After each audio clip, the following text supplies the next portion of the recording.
I guess so. I think hope is such a like commonly used word, but like something that like even in my existence in this little life of mine, I need an abundance of it.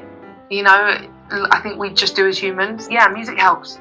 Yeah. And I wanted to make something that for anyone who might need an album like this, that it might help. And it gives you that Supremes vibe. I think that may be the bridge, may be the bit that gives you that old school, like, it's got this like showgirly, like big, almost theatrical feeling, which I love. Like I've fallen deeply in love with live music. Raye never ceases to amaze me. Her first album, My 21st Century Blues, was a midpoint of sorts. It was a blend of what we listeners had been accustomed to getting from her over the last nearly 10 years, which were mainly dance records, and what she was always capable of. She was easing us in. With this second album, though, it was gloves off, eliminating and leaving behind all the riffraffs and bandwagoners, and keeping the true lovers of music, her music. She's got orchestras, spoken word, pop and B, contemporary jazz, basically live performances that are then fine-tuned in studio. A reverse of what most artists signed to a label typically do. Raye really said, what genre? Genres are terrified of me.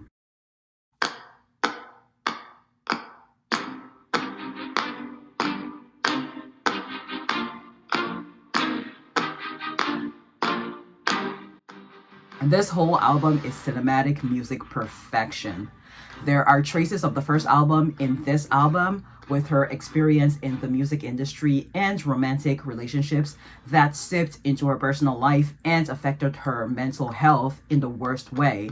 But there's overwhelmingly more themes of hope, love, and light. It's appropriately divided into seasons, which I think is brilliant because seasons of life. The album starts off in November, in the fall, mirroring her depressed state of mind, and ends in summer to mirror hope and everything light and bright. Sidebar, I actually don't like summer and love the fall, which has been the case since perhaps 2016. So if I were making such a project, I would flip that. Start off my depressive state in the summer and end on a high note in the fall. Summers are just entirely too hot for me, and I'm from Africa. Imagine.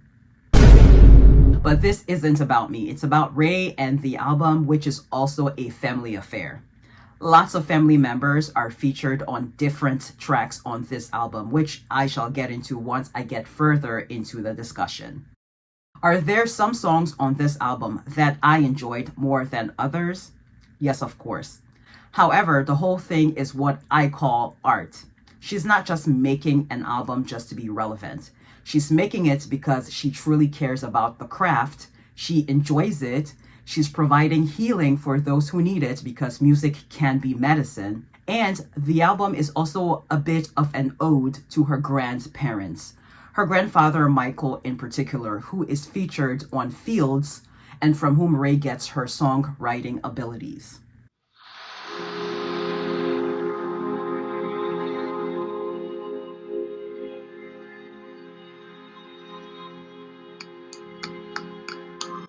The song titles alone, man, told me a story before I even listened to the song.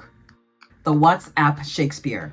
So specific and descriptive. The people who use WhatsApp are usually communicating with relatives or friends abroad.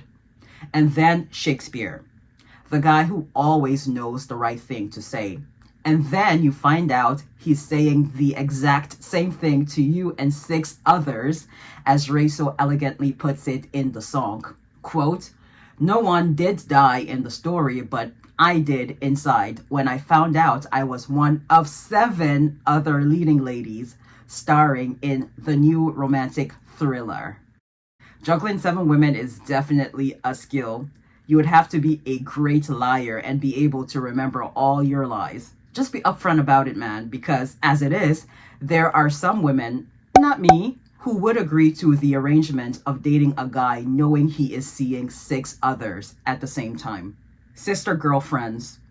Raye said the WhatsApp Shakespeare was the hardest song to write because it has gone through several iterations. It's a very old song that was symmetrical in the sense that it was formulaic, and she kept some of that symmetry and rearranged other things to fit the sound of this album, which is very maximalist and musical indulgence. The era of trying and not trying to make it look effortless is so back, and I love to see it. Bridges and transitions in songs are back too. Beware, South London Loverboy. Again, specific and descriptive. We know the song will be about a specific kind of guy. I wonder if he is cousins with the WhatsApp Shakespeare or if they are the same. By the way she sings the chorus of South London Loverboy is very "Where is my husband?" I'm sure that was intentional. I saw a comment that read, Raye saying, "Where's my husband?" South London Loverboy raises hands, and Raye saying, "Not you, sir." How astute. Clack Symphony. The beginning reminds me of something I would hear at the movie theater right before the previews start. And the ending is an epic conclusion.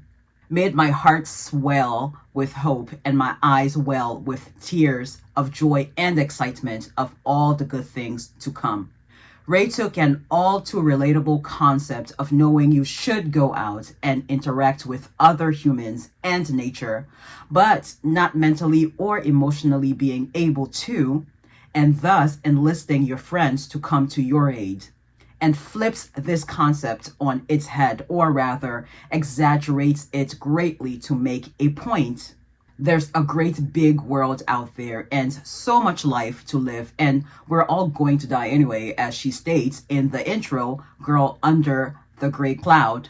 Actually, the lyrics and life's guarantees that we're all going to die is from I Will Overcome, not intro, Girl Under the Grey Cloud. Also, I Will Overcome is the track in which she addressed the Amy Winehouse comparisons head on. Seems like every British female pop star who can sing gets the Amy comparison. Adele got the comparison too. So, you might as well live life. I mean, we conquered the odds of 1 in 400 trillion, but sometimes we just need a little reminder and push from friends and loved ones. Masterpiece. Just like Genesis. I'm actually just now realizing that Genesis was a precursor or taste of what was to come for this album. The way the song transitions from pop and B to jazz, studio music to a live performance, and it ends with Let There Be Light, just like in the book of Genesis. The intro, Girl Under the Grey Cloud. I just love the theatrics of this track. There's also a through line in this album and the previous one of being depressed, but at least looking good.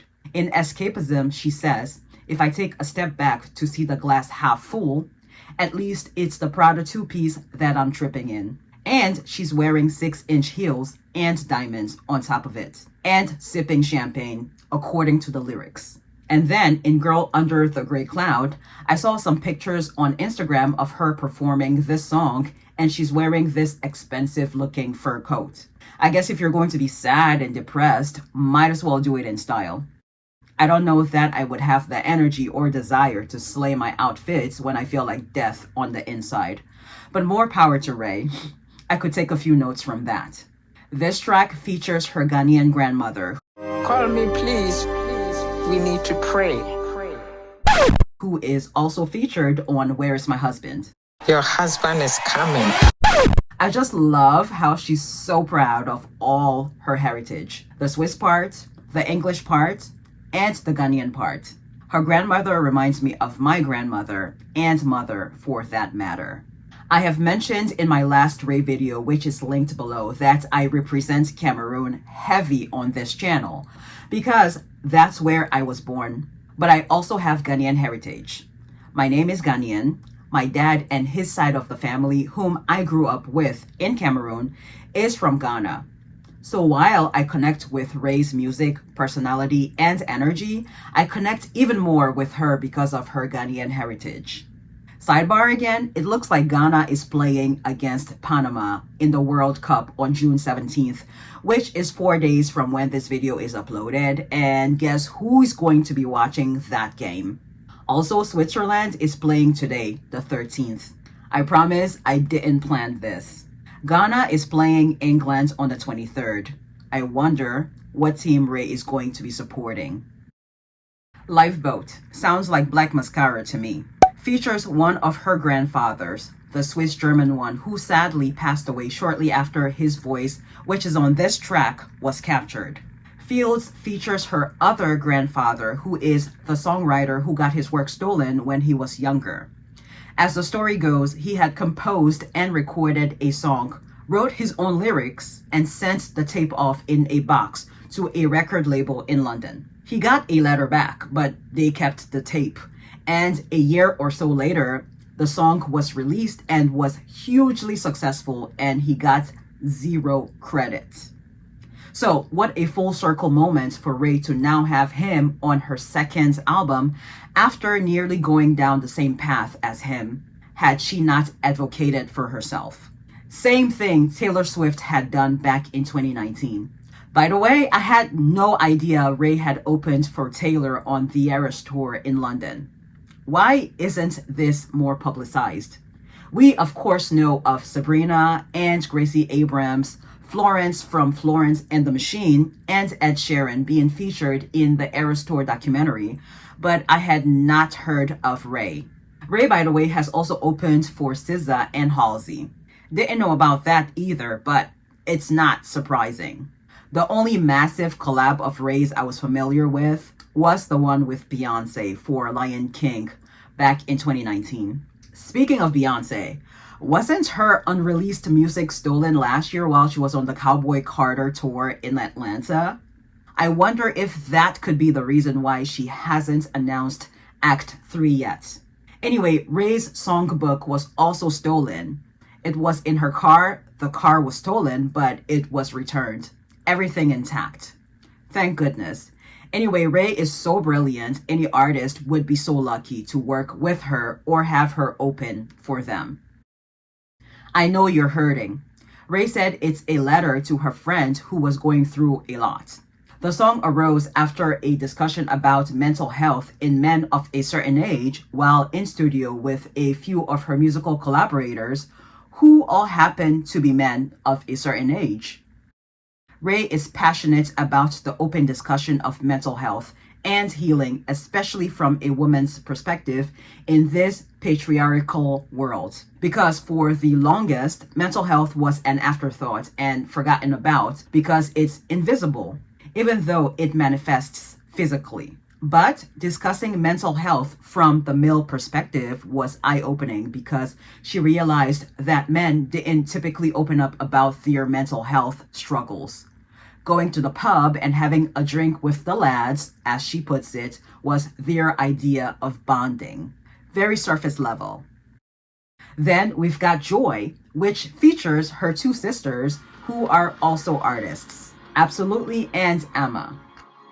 Fun. I love that she took the time out to credit literally everyone who was involved with this album. Very appropriate since this album is cinematic and there are rolling credits at the end of every movie.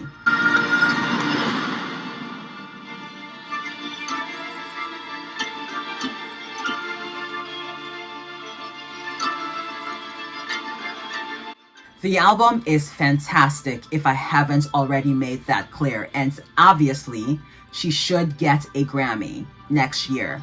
And this isn't me sending her negative energy, but I fear I don't see it happening for her because she's going around spilling the beans as to what happens behind the scenes in the music industry, as she should, and I love to see and hear it. And obviously, record labels won't like that. But I have a feeling the institution that awards Grammys also doesn't like that, especially since she's a woman and a woman of color. being that person to always be banging on about this subject it doesn't always feel amazing. Do you know what I mean? Because you can feel that some people are like, can you stop? Do you know what I mean? Because you're putting pressure on an industry for change. But I'm just so grateful that it's happening, even though it's a small step. You know, it's really amazing. Hollywood, and the world for that matter, doesn't like outspoken women. And those who get awarded or rewarded tend to be quote-unquote non-controversial or non-confrontational. It's also worth noting that by the time that Taylor began her public battle with Scooter Braun, she was already well into her career and had amassed several awards at this point, including lots of Grammys. So with this battle, I don't think she had much to lose, except maybe her reputation and goodwill with the public.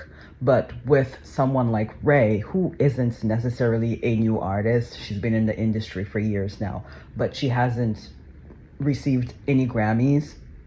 Yeah, they might not like her talking too much, being this vocal, so I don't know if that may affect her getting a Grammy in the future. That's all I'm saying.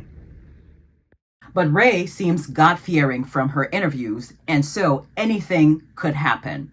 And she could very well win, and if she does, of course I will be popping champagne in my head in celebration because I can't afford champagne in real life just yet. But I will be celebrating because she very much deserves. Besides, she's got loads of other awards, including 6 Brit Awards in one night, if I'm not mistaken. So she's fine either way. Do you know what I mean?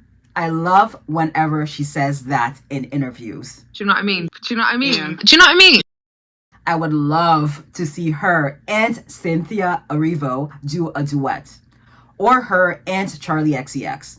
Or all 3 of them. They would shut down the whole internet. They are all British women of color and all showgirls.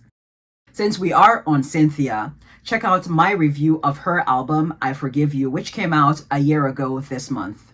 Also check out my review of Charli's Wuthering Heights. Give this video a like and comment and turn on your notifications if you don't want to miss my next installment of an album review, which will be for Olivia Rodrigo's much anticipated You Seem So Sad for a Girl So in Love.